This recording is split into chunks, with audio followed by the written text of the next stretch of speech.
ফিরে বিরতির পর দেখছেন উপনির্বাচনের রায়, আপনাদের সঙ্গে আমি ঋষিকেশ। এ রাজ্যে উপনির্বাচনের রায় গিয়েছে তৃণমূলের পক্ষে। 4টি কেন্দ্রে তৃণমূল কংগ্রেসের জয় জয়কার।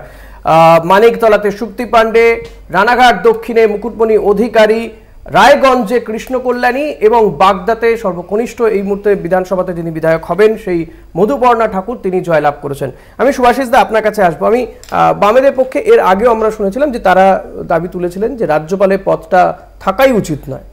রিসেন্টলি তৃণমূলের পক্ষ থেকে এমন একটা আওয়াজ উঠছিল, আপনারা কি মনে করেন? কারণ এই যে রাজ্যপালকে দিয়ে কাজে লাগানো স্টেটগুলোতে, এটা আপনাদের বিরুদ্ধে, যখন আমি বলছি কেন্দ্রে যখন কংগ্রেস ছিল তাদের বিরুদ্ধে এই ধরনের অভিযোগ ছিল। হ্যাঁ, হয়তো এই ফর্মে এতটা অভিযোগ ওঠেনি, এই অভিযোগ আপনাদের বিরুদ্ধে ছিল। আপনাদের কি মনে হয়? না, থাকা উচিত। কারণ হলো যারা রাজ্যপালের পদটা তৈরি করেছে তারা আমাদের মতন সাধারণ মাথার মানুষ ছিলেন না। তারা চেক অ্যান্ড ব্যালেন্সের জন্য যে না একটা রাজ্যের সাথে রাজ্যপালের কোঅর্ডিনেশন, তার কিছু ভালো জিনিস পৌঁছে দেওয়া, তার অসুবিধা হলে রাজ্যপাল পৌঁছে দেওয়া, তিতিবিরক্ত রাজ্যপালের সাথে সম্পর্ক যদি হয়ে যায় রাজ্যের সাথে রাজ্যপালের, তাহলে মানে তাহলে খারাপ হয়। যদি রাজ্যের সাথে রাজ্যপালের সম্পর্কটা ভালো হয়, রাজ্যপালই হয়ে উঠতে পারে রাজ্য সরকারের মুখ, যে না এখানে দেওয়া দরকার, এদের টাকা দেওয়া আটকানো উচিত না, এই জিনিসটা হতে পারে। যার জন্য কিনা একটা চেক অ্যান্ড ব্যালেন্সের জন্য রাজ্যপালকে রাখা হয়েছে। কারণ সাংবিধানিক মানে ধরে নিন রাজ্য কোনো একটা রাজ্যে মারাত্মক ফাইন্যান্সিয়াল ডার্থে ভুগছে, মারাত্মক, তাহলে রাজ্যপালের কি কাজ হবে? এইটা পৌঁছে দেওয়া যে এখানে এই হচ্ছে, মানে আর্থিক সংকট তৈরি হয়েছে, বা যদি কোনো কারণে প্রশাসনিক সংকট তৈরি হয়, এইটা পৌঁছে দেবে রাজ্যপাল, যে মানে তার মানে এখতিয়ারের মধ্যে দিয়ে পৌঁছে দেবে রাজ্যপাল পৌঁছে দিলেন। কেন্দ্রীয় অর্থমন্ত্রীর কাছে গিয়ে বললেন যে রাজ্যের আর্থিক পরিস্থিতি উদ্বেগজনক, তিনি উদ্বিগ্ন। এইবার একটা কথা আছে, রাজ্যপাল কোনোদিনও অর্থমন্ত্রীকে জানাতে পারে না এই রাজ্যের কোনো রাষ্ট্রপতিকে জানাবে, representative of the president of India. Okay representative থাকে। চিঠিটা যে থাকে এই জায়গা থেকে তো উদ্দেশ্যটা বুঝতে চাইছি আমি, কি উদ্দেশ্য হতে পারে এই যে চিঠিটাতে সই করে রাজ্যপালে, সেখানে প্রেসিডেন্ট অফ ইন্ডিয়া সই থাকে। সুতরাং যদি কোনো কারণে আর্থিক সংকটও রাজ্য ভোগে, তাহলে সে কখনোই অর্থমন্ত্রী মানে সীতারামনকে বলতে পারে না, সেটা বলতে হবে রাষ্ট্রপতিকে। কারণ হলো একই সমস্যায় যদি কেন্দ্রীয় সরকারও থাকে সীতারামনের নেতৃত্বে আর্থিক সংকট, তাহলে তাকে জানিয়ে লাভটা কি হবে?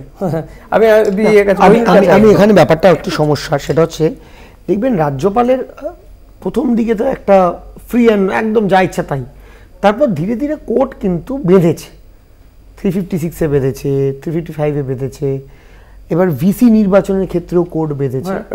আমার ধারণা, আমার মনে হয় যে এটা তো কেন্দ্রীয় সরকার, এবং নিশ্চয়ই যে কেন্দ্রীয় সরকারে থাকবে তার প্রবণতাই থাকবে যে সে রাজ্য সরকারগুলোকে রুল করবে।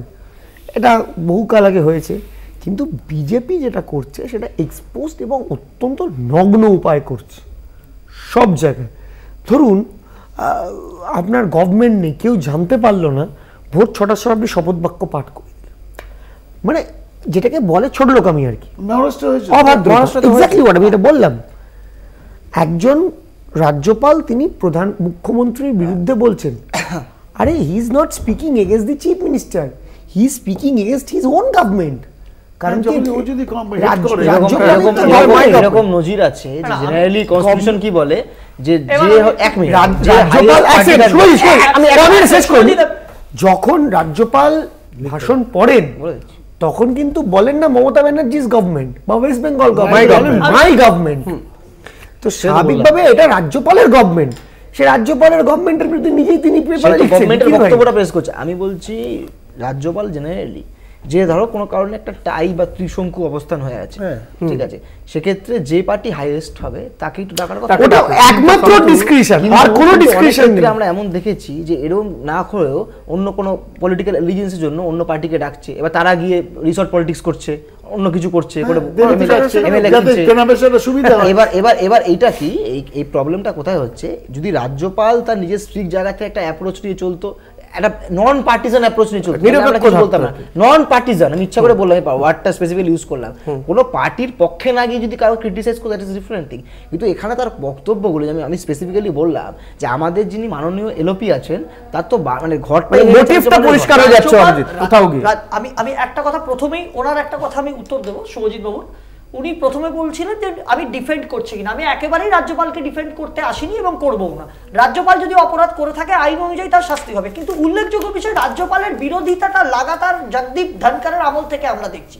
কারণ ভোট পরবর্তী সন্ত্রাসের প্রতিবাদ যখন থেকে রাজ্যপাল করেন, এক্স্যাক্টলি প্রতিবাদটা কেন করবে? এক্স্যাক্টলি আপনারা চার হাতে খড়ি দিয়ে তাকে তার মতো সরকারের মতো দরকার নেই।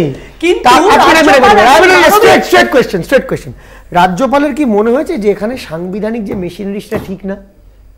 আমাকে একটু বলতে দিতে হবে। আপনারা যদি বলতে না শুভজিৎ বাবু, শুভজিৎ বাবু এটা পোস্ট পোল ভায়োলেন্স একদম কারেক্টলি পয়েন্টে, পোস্ট পোল ভায়োলেন্সের বিষয়টা রাজ্যপাল জানাতে পারে প্রেসিডেন্টকে, অবশ্যই জানাতে পারে। লিখিত দিলেন কোর্টে বুঝে নেব। আমি বলছি বেশ এটা বলতে আপনারা সমর্থন করছি, অবশ্যই রাষ্ট্রপতিকে জানাতে পারে।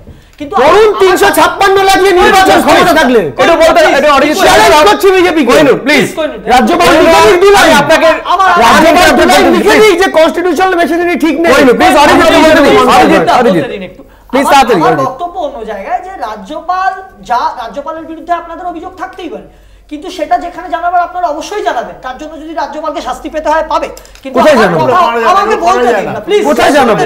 আরে কোথায় জানাবো বলে দিন। রাজ্যপাল আরে কোথায় জানাবো? দিক থেকে যখন সন্ত্রাসে আক্রান্তদের পাশে দাঁড়াচ্ছেন, সেটা কাজ নয় রাজ্যপালের, দলের গায়ে লাগছে। রাজ্যপালের কাজ নয় সেটা। যখন রাজভবনে ঘর ছাড়া যাচ্ছে, রাজ্যপালের কাজ নয় সেটা। আরে ভাই এটা কি রাজ্যপালের কাজ? মুখ্যমন্ত্রী রাজ্যপাল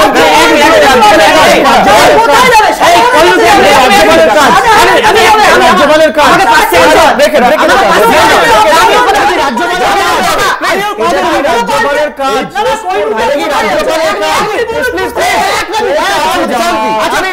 শুভদীপ কথাটা হেল্প করো, একটা ছোট্ট ব্রেকে যাই। দর্শক থাকুক, দর্শককে বলবো অতি অবশ্যই থাকবেন আপনারা নিঃসন্দেহে। অরিজিৎ একটা ব্রেকে যেতে হবে, ব্রেকের পর ফিরছি, সঙ্গে থাকবেন প্লিজ।